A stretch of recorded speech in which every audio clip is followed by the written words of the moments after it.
It is fighting the good fight of faith. All right. Faith ski.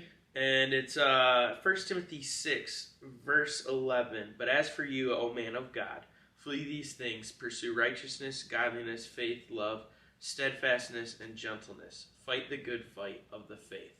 And so there's more to that in that area in another verse. I tied to it when I sent it to Chris. But it's basically talking about, like, as a man of God, I can't remember what the other verse is, but you need to cut off the things that will lead you into temptation. Because if you cut off, like if you look at the sins that you struggle with the most, and then how you get into those sins, like you have to cut it off at how you get into it. Do you understand what I'm saying? Yeah. Because if you leave that, if you leave that little bit in there that you know starts the temptation, like you're always going to have that. And it's always going to be a temptation. You're always going to be tempted. But if you can cut off what starts that temptation from your life, whether it's a person or a thing or something you watch, if you cut that off, then it lessens the chances of you falling into that sin again. Yeah. So I thought that was, and it's a verse, like everybody's heard it for sure before. But it's something that I read in my readings, and I was like, you know what, that's pretty good. Yeah. And actually on Wednesday night, I went to church. And that's what the message was about. In I believe it's Matthew 6. It talks about how, like, if your hand causes you to sin, it's better to cut it off than to go into heaven. It's better to cut it off and go into heaven crippled than into hell with your full body. Yeah. Or like your eyes poke it out, your feet cut off your foot.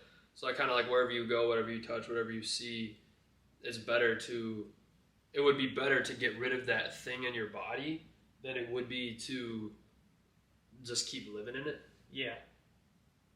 And so that's kind of cool that tied hand in hand. Yeah. With what I experienced this week too, because the Bible literally says that it would be, better to do that. Not necessarily saying you sin once and you got to cut off your hand, but like it would be so much better that you to stop that sin, to remove something from your body. Oh, for sure. I sent Kyle something about. We talked about it last week. What sorrow awaits the world because it tempts people to sin. Temptations are inevitable, but what sorrow awaits the person who does the tempting? Like that's the thing with temptation. Temptations are everyday. Temptations are stuff that you're gonna fall into, or maybe not fall into, but you will see them every day. You'll have encounters with temptations every single day. But the good thing is our faith is not put into temptations. Our faith is put in God, and our temptations, there's sorrow for the tempter. The sorrow's not for us.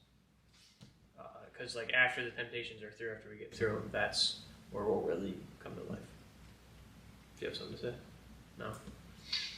Yeah, because that's what the more I'm learning about it, the more I'm learning about, when it talks about the fall and God casting Satan down to the earth with his angels and demons. Like, demons are a very real thing, and those, that's where the temptation comes. It's like the demons are tempting your flesh. Yeah. And so giving into the sin is me committing the sin, but it's the demon who tempts. And so in the Lord's Prayer it says to